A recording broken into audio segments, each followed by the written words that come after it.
नमस्कार, आप देख रहे हैं कैपिटल टीवी का खास शो वाटर वॉर। मैं हूं परवीन शेख। बिहार चुनाव की रणभेरी बजते ही बीजेपी ने अनुशासन का डंडा चला दिया है। पार्टी ने 4 बागी नेताओं को 6 साल के लिए बाहर का रास्ता दिखा दिया है, जो टिकट नहीं मिलने के बाद बगावत कर निर्दलीय या दूसरे उम्मीदवारों के खिलाफ मैदान में उतर रहे थे। निष्कासित नेताओं में कई बड़े चेहरे भी हैं, यानी सीधे सीधे एक बड़ा झटका जो है इन नेताओं और बागियों को लगा है और एक साफ संदेश गया है।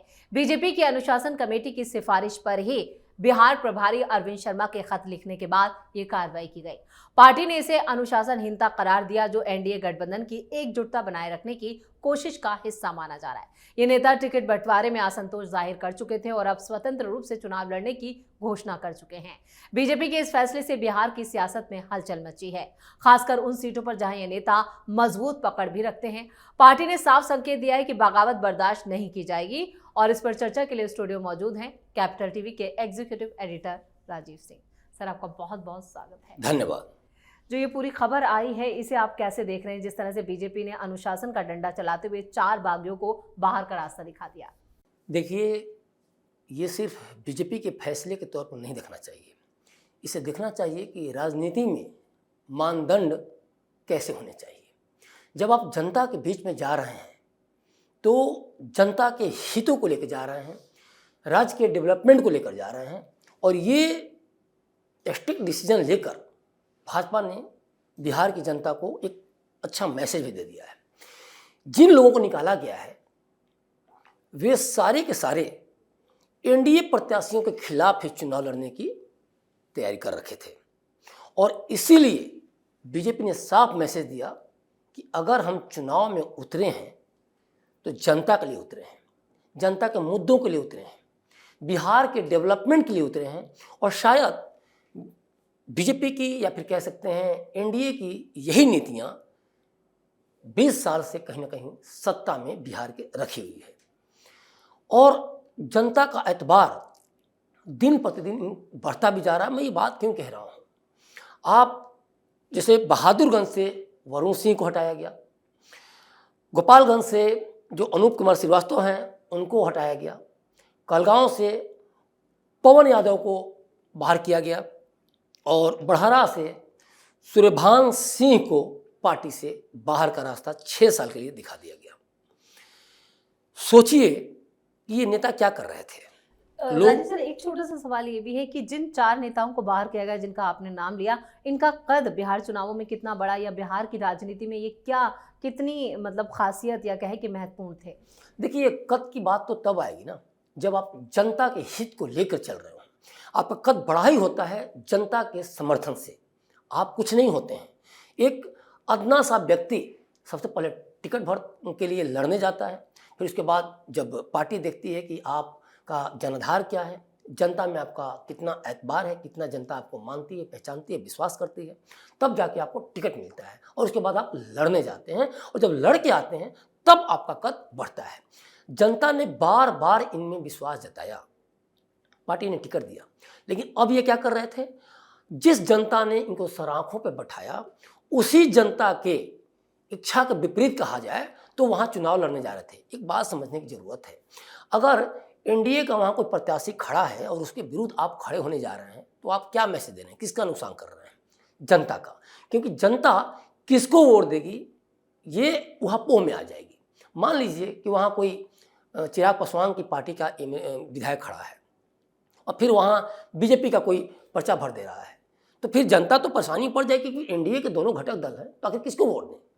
तो यही मैं कह रहा हूँ कि बीजेपी ने कहीं ना कहीं ये फैसला जनता के हित में लिया कि ये भाजपा में नहीं चलने वाला है, या तो जनता के बंके रहो या फिर पूरे चुनाव से बाहर हो, और इसीलिए भाजपा ने बड़ा फैसला लिया। और देखिए, भाजपा को लेकर और आरएसएस को लेकर लगातार ये कहा भी जाता है क्योंकि अनुशासनहीनता इसको बर्दाश्त नहीं, और अनुशासनिक पार्टी है, तो ये चीज़ें बताने के लिए काफ़ी है कि आप जनता के मुद्दों के साथ, जनता के साथ खिलवाड़ नहीं कर सकते, और वहाँ से एनडीए का कोई एक ही प्रत्याशी खड़ा होगा।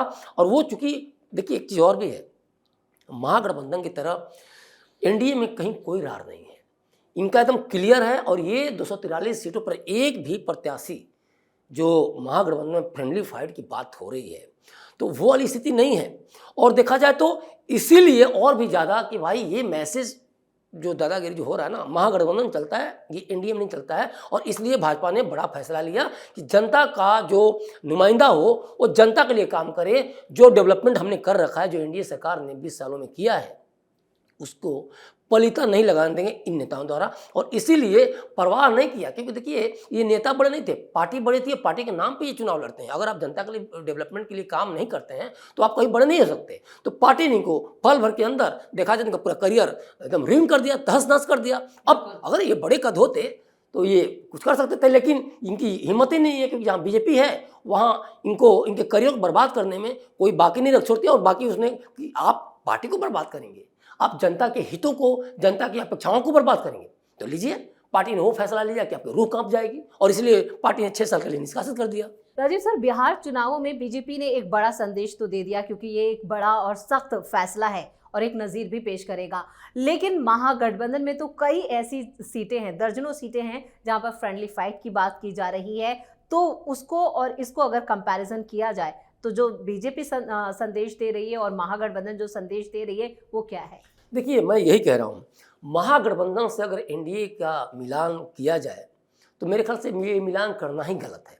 आप सीट शेयरिंग पे कभी विवाद नहीं देखी होंगी, कभी भी मुख्यमंत्री चेहरा को लेकर कोई विवाद नहीं हुआ। बल्कि आप देखिए, कल का बड़ा शानदार आपने मीडिया में एक खबर, एक तस्वीर, एक वीडियो देखा होगा, चिराग पासवान का, नीतीश कुमार का। लगातार क्या कहा जाता था, तेजस्वी यादव लगातार जिस तरह से अव्यवहारिक जो घोषणाएं कर रहे हैं, जिसको प्रैक्टिकली जमीन पर उतारा ही नहीं जा सकता, उसी तरह से कहीं ना कहीं एक तो महागठबंधन में सीएम फेस को लड़ाई थी, तो उसको ध्यान हटाने के लिए अब उन्होंने क्या किया कि एनडीए पे ही हमलावर हो गए।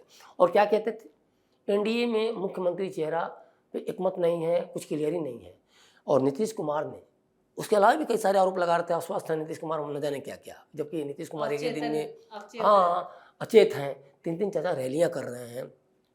कल नीतीश कुमार देखिए बतौर सीएम, बताइए सीएम हैं और चिराग पासवान के यहाँ जा रहे हैं और खरना का प्रसाद खा रहे हैं। इसके पहले भी चिराग पासवान का नीतीश कुमार के पैर छूते वीडियो वायरल हुआ था।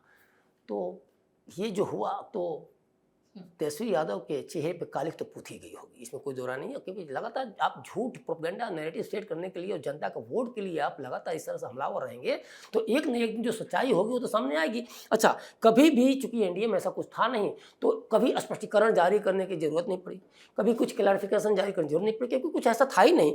आप प्रेस कॉन्फ्रेंस इसलिए करते हैं महागठबंधन के नेता, क्योंकि जो अंदर जो चल रहा होता है उसको बाहर कुछ और दिखाना होता है। और इसीलिए आपका सवाल बड़ा यहाँ वाजिब है कि जो फ्रेंडली फाइट की बात करते हैं, फाइट तो हो रही है, सब के सब लड़े पड़े हैं। राहुल गांधी का कुछ पता ही नहीं है, फोन पे भी बात नहीं होती थी। तेजस्वी यादव गए थे दिल्ली, उनके पिताजी लालू यादव भी गए थे, उनको भी एक तरफ भगा दिया।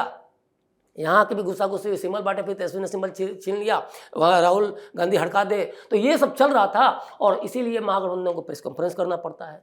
उसके पहले भी लड़ाई होती है गहलोत में और तेजस्वी में, है। तो आप इनके बारे में देखिए, ज़्यादा क्या कहा जाए, ये समझते नहीं है कि आपको कैसे काउंटर करना है, कैसे चुनाव में मुद्दों को लेकर लड़ना है, कैसे जनता के बीच में आना है। बड़े बड़े वादे कर से, चुनावी घोषणाओं में झूठे कोरे वादे करके आप चुनाव जीत लेंगे क्या कर रहे थे तेजस्वी यादव?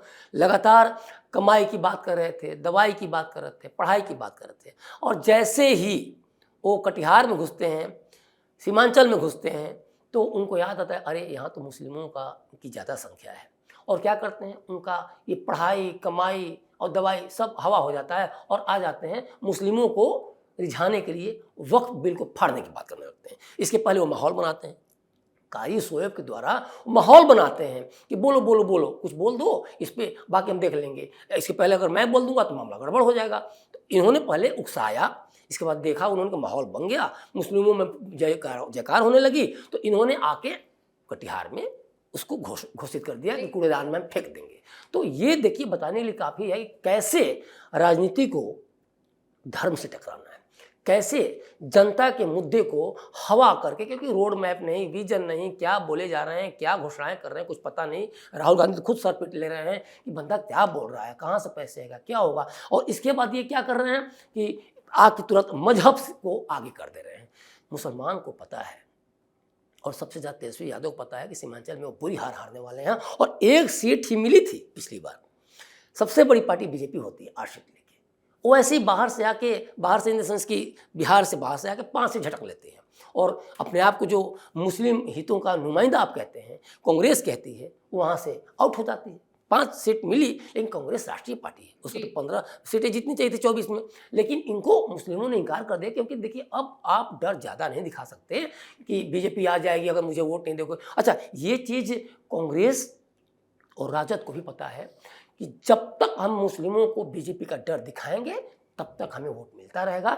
लेकिन वे भूल जा रहे हैं, इनको सबक मिल ही नहीं रही है कि आखिर आपको हाशिए पे सीमांचल को मुस्लिमों ने क्यों ढकेला, क्योंकि उनको डेवलपमेंट का स्वाद मिल चुका है। एनडीए सरकार ने उनमें कोई पक्षपात नहीं किया, चाहे वो आशा कार्यकर्ताओं के माध्यम से कहो, ममता कार्यकर्ताओं के माध्यम से कहें, या फिर जो 1000 जो अभी बेकारी भत्ता की बात है, या फिर जीविका दीदियों के माध्यम, सबके माध्यम से अब्दुल को भी पैसे मिल रहा है और सरला को भी पैसे मिल रहा है। लेकिन इनका क्या है, ये अपने आप को जब ये बोलते हैं वक्फ बिल, तो सारे लोग कान खड़े हो जाते हैं, उन्हीं मुस्लिमों कान खड़े हो जा रहे हैं कि अरे ये फिर देखिए, जो पढ़े लिखे मुस्लिम हैं उनको कलम से मतलब है, और ये तो कलम फेंकने वाले लोग हैं, तो उनको मतलब कलम हाथ में, मेरे बच्चों को कलम पकड़ाओ, हमारे बच्चों को क्या स्वास्थ्य सही रहे, हमारे बच्चे किडनैप ना हो, हमारे बच्चे फिर जंगल राज के दौर से ना गुजरें, हमारी महिलाएं सेफ रहें। लेकिन ये क्या करते हैं, ये मजहब की राजनीति करते हैं और उसके माध्यम से चाहते हैं कि वोट हासिल कर लें।